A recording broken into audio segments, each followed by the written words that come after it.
So you're one of the top three guys working with Frank Kern inside the Kern Cardone kind of advertising agency, managing hundreds of thousands of dollars a month in advertising spend. How do you go from that to then starting and launching your own business at that point? Yeah, so at that time, not only was I managing that amount of money and working with a bunch of different clients, I was also full-time in college, full-time in school. So I was working 4 a.m. to basically 12 a.m. every single day.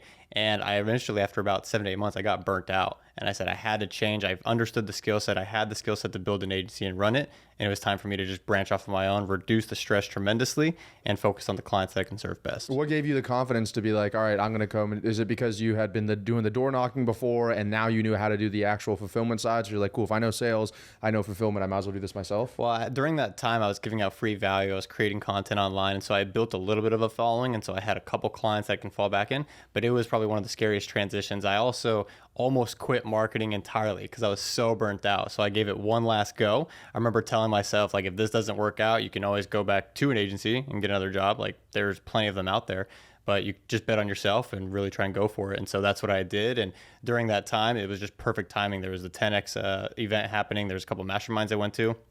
And it just snowballed. And so the network effect really started to happen with the compounding of me meeting new people, me putting myself out there, but with the skill set and the credibility that I got. And then how do you go from, okay, I'm this freelancer, essentially agency owner roughly, to now running your own business? What did that transition look like? Yeah, so that transition for me, once I learned the skill set, I read a book called Traction by Gina Wickman. It was recommended. Yeah, it was recommended by a good friend of mine. And that changed the way that I looked at process, business, team structure. And then alongside that, there's a specific page, I have a screenshot of it on my phone, from the book Principles by Ray Dalio, and it's how organizations are structured.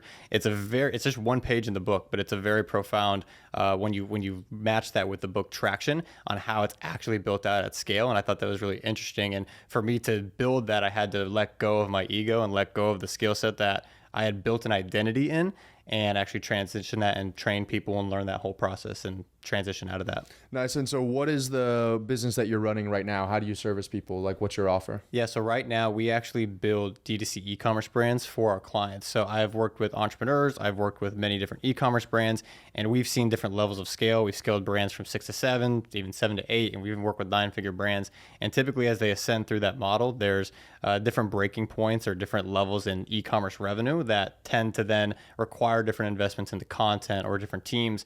And when you have an agency relationship, it typically has friction at each one of those points instead of focusing on the same growth and the same mission, or at least you have to remind your client about that. And so what we did, because there's a lot of other people out there that are selling marketplace automation, we went and said, hey, let's go D2C and let's do a D2C automation company where we build brands that we actually sell directly through Facebook, TikTok, and Instagram for people. So in essence, it's a Shopify automation model, but the main thing is that we've seen the scale of what it takes to get to 7 and 8 figures with the e-commerce brands. So we're able to forward invest and project where and how to ascend that model and send that story.